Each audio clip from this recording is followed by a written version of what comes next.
Hi guys, thanks for tuning into the channel today. Thought today we might have a go at fitting this 13-tooth sprocket to the CT125, or also known as our new Honda Hunter. So I think first up we might remove the side plate here.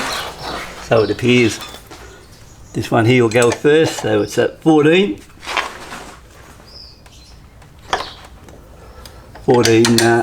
nut there, so that'll be the first one to come off. I think that's a bit only way. You could probably get it out of the way. I might see if I can remove this one in the cover plate there without removing the gear shift, if I can, or the gear changer, but if I can get out of that. This bottom one's here at 12. So we'll get that out of the way first and see if I can get access to the cover plate over the sprocket without removing the gear changer. So we've got that out of the way. We've got a couple of 8mm bolts to get out now.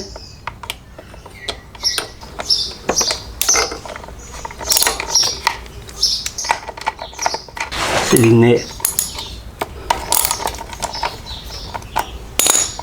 Easy to get it.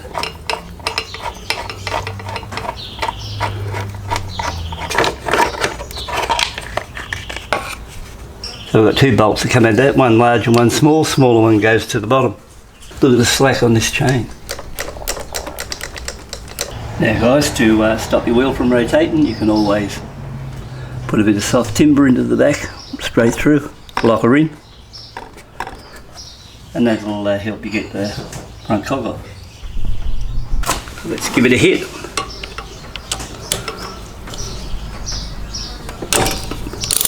There you are, released quite easy. Using that wood, and that one, it's gone too, so that idea worked pretty good.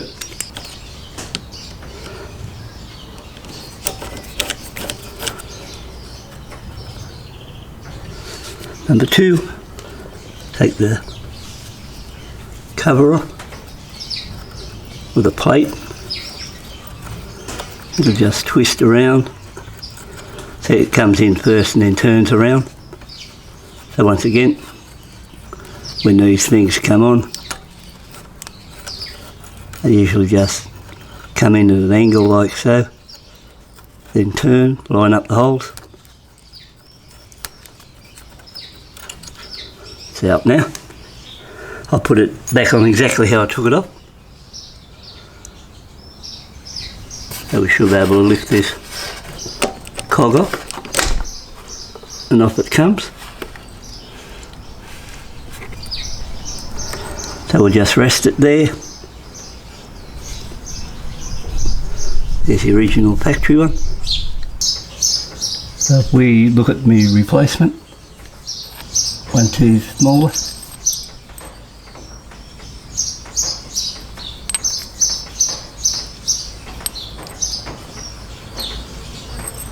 So here we got a 14, and here we got a 13.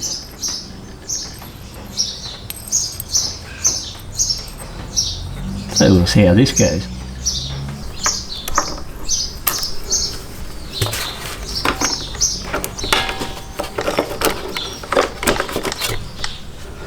There we are, sitting in position. I'll just pull my timber out at the moment, just see if it rotates.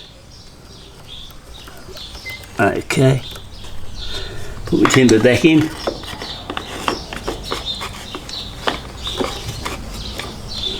All good there.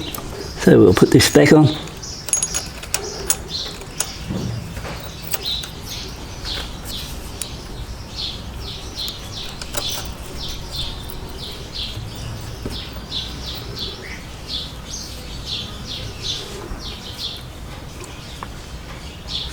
I'm going to Loctite these screws back in, or these bolts back in place, so I'll get some blue Loctite. We tighten her up, bit of blue Loctite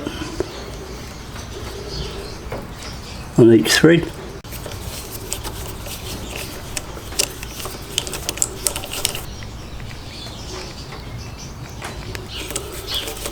Now we're using blue, I don't want red. I want to make sure if I have to undo it, I can undo it. I've moved my piece of timber now to underneath the bike because I'm tightening the other way now.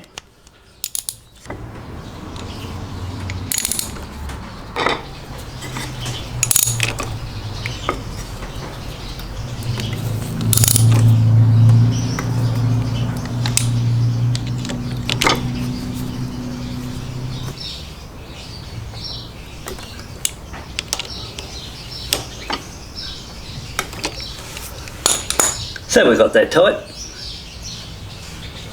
I've got the timber now at the bottom so that when I was tightening it and putting pressure on it, it comes up underneath, locks the back wheel. So I can pull that out.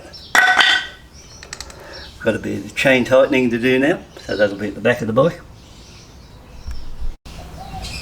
Okay guys, we might adjust this chain, so it's a 14mm on the left, 19 on the right. So we'll just loosen her off.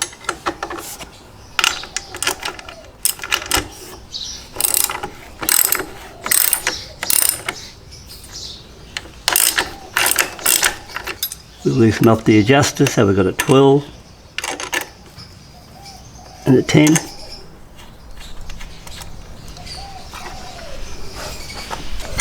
Let's do the other side.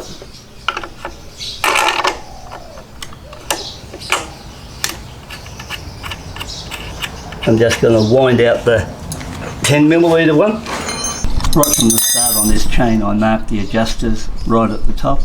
Supposedly they would have been set up correctly. I can put the alignment tool on it that say they are.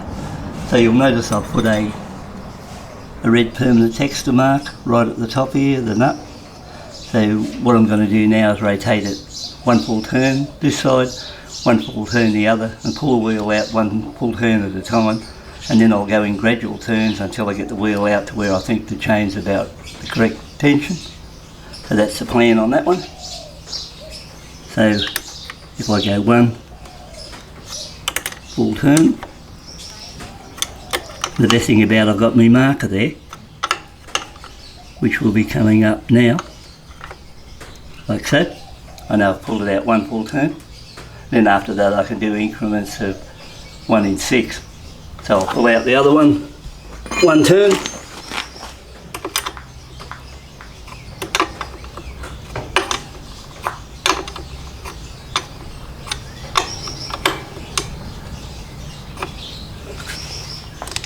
So I've rotated both now one full turn, hasn't made much difference, so we'll go another full turn.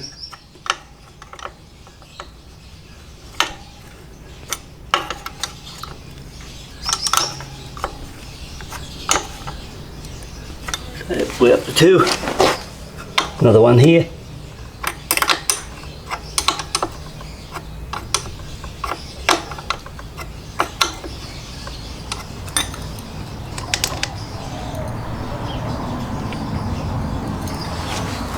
So we'll do again.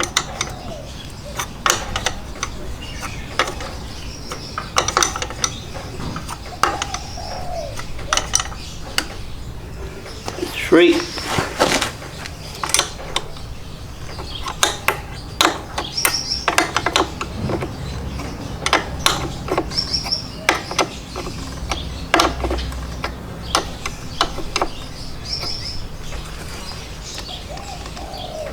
Coming into play now. We'll run 4 and just see what happens.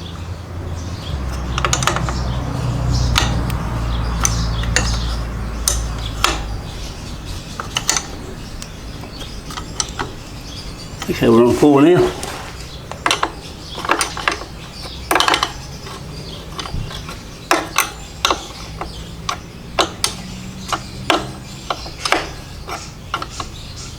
That's 4.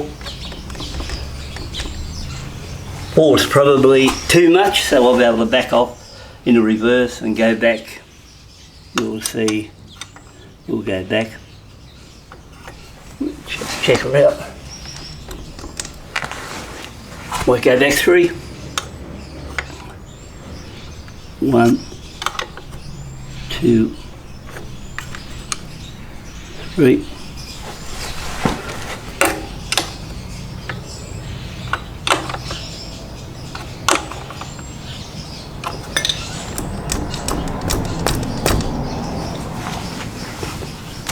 that may be getting pretty close.